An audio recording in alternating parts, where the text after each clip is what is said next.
Do you remember what your first anime was? For most people, it will be a common and famous one. Maybe Pokémon, Digimon, Naruto, Dragon Ball, Cowboy Bebop. Depending on the era you grew up in, this answer will be very different. And with the popularization of the media that we call anime, lately many people are already born watching, and if this question appears, we'll have no idea how to answer. Can you? Do you remember which one was yours? I'm sure if you remember, you have an interesting story behind it. Leave it in the comments. Like a lot of people, I grew up with animes that were shown on morning TV, like your Dragon Ball, Digimon, but I watched them in kind of the same mental space that you watch Phineas and Ferb or SpongeBob. It was airing and cool, I guess. I didn't grow up liking anime. I've already left some tips in other videos, but since I was little, I've been immensely fascinated by the country of Japan. Because of family acquaintances and such,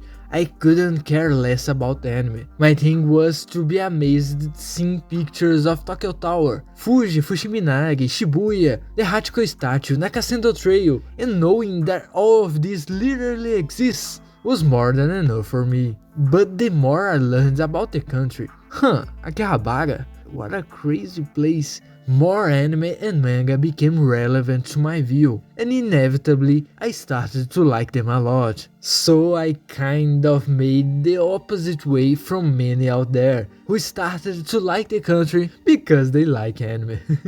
But in the minds of a 7 or 8-year-old, knowing that there was a whole world, that anime and manga were an entire culture, it still took me a while. I had no idea there was a whole culture around it. For me, for a long time, drawing Goku and Krillin was amazing enough, but at some point that I don't remember exactly, I looked more about it, and the first time I went out of my way with the idea of watching anime, I discovered this.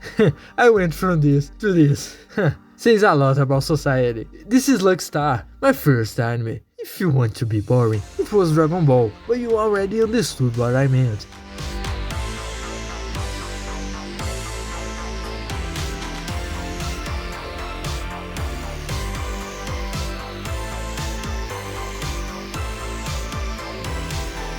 If you know about this work, you will understand more or less why that this anime is not exactly the most suitable for someone who is watching anime for the first time. Especially someone who doesn't even know what anime really means, and is coming from one where the guys have 2000 kilograms of muscle and fight against aliens shouting the name of the power. But the legal version of me didn't give a shit about your opinion and simply loved it. Luckstar was nonsense that I had never seen in my life before. For me, Japanese school was the same garbage I grew up with. It didn't even cross my mind that it would be anything different. I just remember a few things from that time, but I exactly remember thinking, I don't understand anything, but this is really cool. This anime, Konata, Kagami, are to blame for me sinking into this media and watching countless other anime, ending up on Japanese video sites several times to see Ronald McDonald dancing and then creating this channel many years later. If you want to blame anyone, it's them.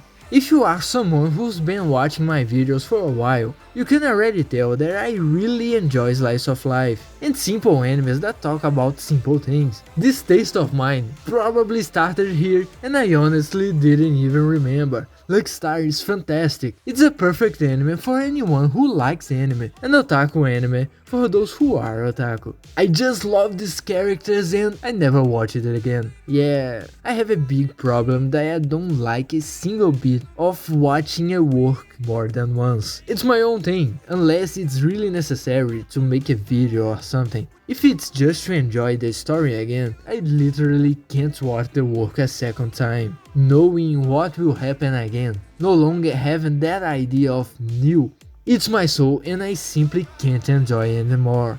Of course, if you force me to watch, I will watch it, but I will think anything you make me watch again is shit. That's why when someone recommends me a work that I have already watched before in the comments, I kind of blank out. Because if I go there and try to make a video about it, if I don't watch it again, the video will come out completely wrong, because it will have things that I don't remember. And if I watch it, I will think it's all rubbish, and I will just go around cursing the work for nothing. Tell me someone understands me. I know I'm in the minority, because I know several people who watch the same work over and over again, just because they really liked it. I'm like, damn, yeah, Shimon making a giant drill is too fucking awesome, wah! But watching it again, knowing that it's all going to happen again, the same thing, it's not wah anymore, is it? So other than One Piece, I have literally never watched an anime or read a manga a second time. So right, anyway, for a long time, I thought that way about Lucky Star. I've already seen it once, I won't be able to enjoy it again with the same eyes that never saw that before. But when I stopped, I realized that I know absolutely nothing about what I watched.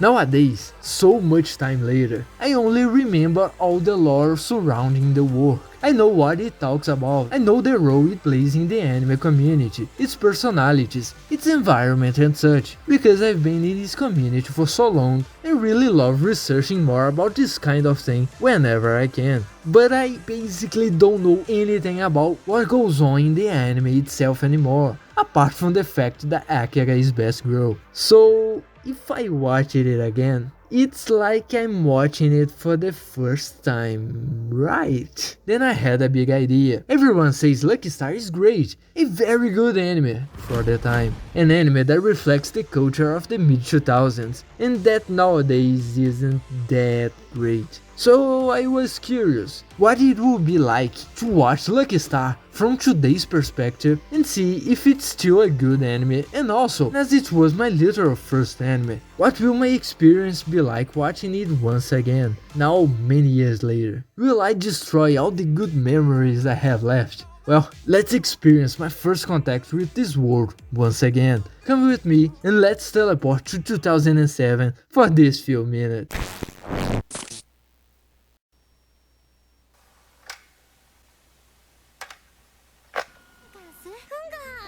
Ah, Nashitos, just this intro and this opening already takes me back to that time of nostalgia. It gives me a warm love in my heart that I can't even describe.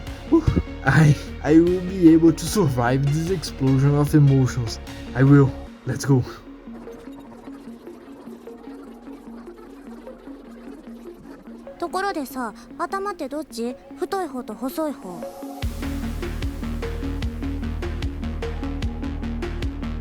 Yeah, even I became the old version. Anyway, 24 episodes later and I can't stop smiling. I spent the whole time watching with a goofy happy face.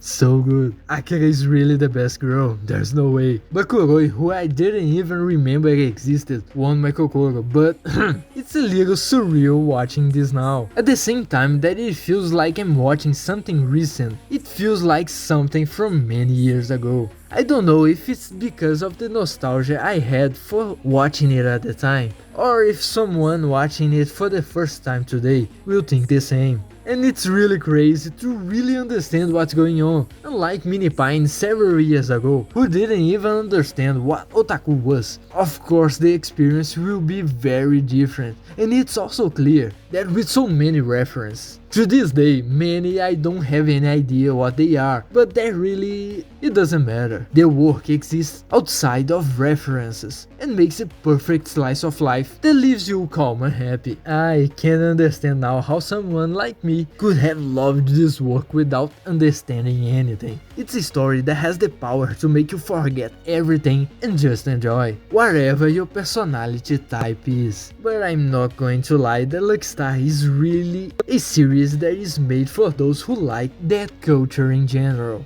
It's made to speak almost specifically to this type of person, and with that, it incredibly reflects the community at the time. Back in the day, Haruhi was the anime, and everyone used to break in Hage Hage Yokai. it was everywhere in the community. Yeah, what was Konata playing in the Taiko in episode 2? There are a lot of Haruhi references here. It's crazy, yeah. There's even a list of all references for each episode. Crazy stuff. Because of this, I wouldn't say it's a dated anime, but rather that it talks about dated things that aren't very relevant nowadays. But even so, if you've been in the anime community for a while, you will understand. And because it's an anime that really leans towards the otaku side of the community, even at the time which was a smaller community than it is today, it's a work that kind of became a reference because it's like that. How many memes of Konata have you seen out there? How many crazy remixes of Sailor Fuku have you came across while watching old stuff? Lucky Star was Nico Nico Douga's favorite. It inevitably leaked some things out of the Japanese community.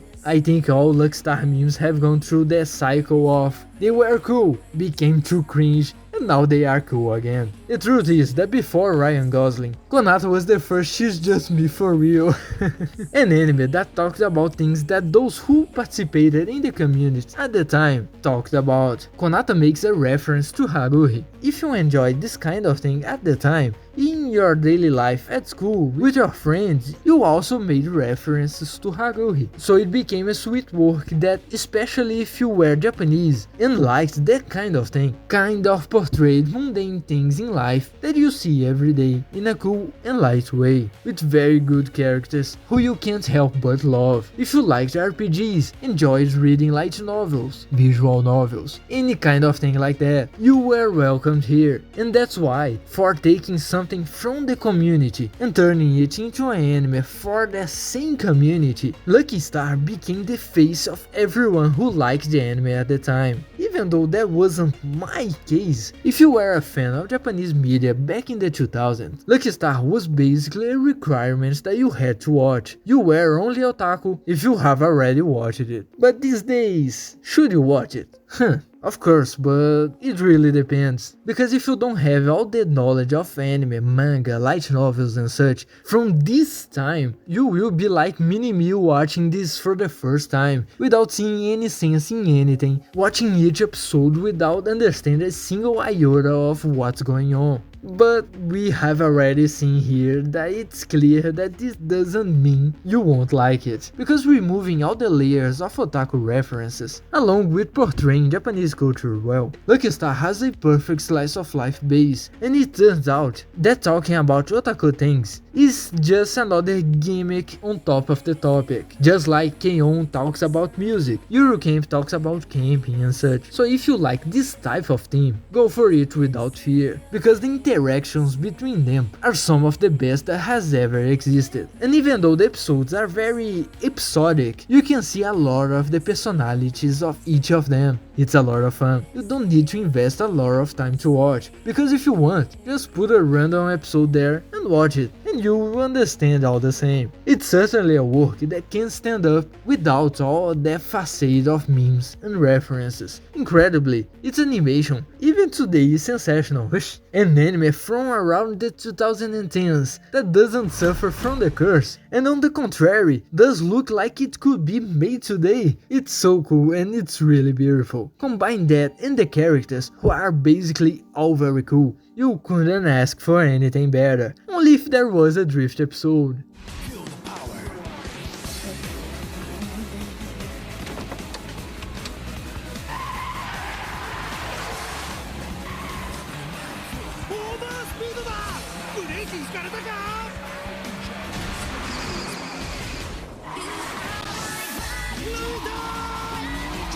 Yeah, there's nothing much better than that. But anyway, life goes on. You get older. Your tastes change. At one time, you don't know many things. At another, you have learned so much that it's difficult to explain.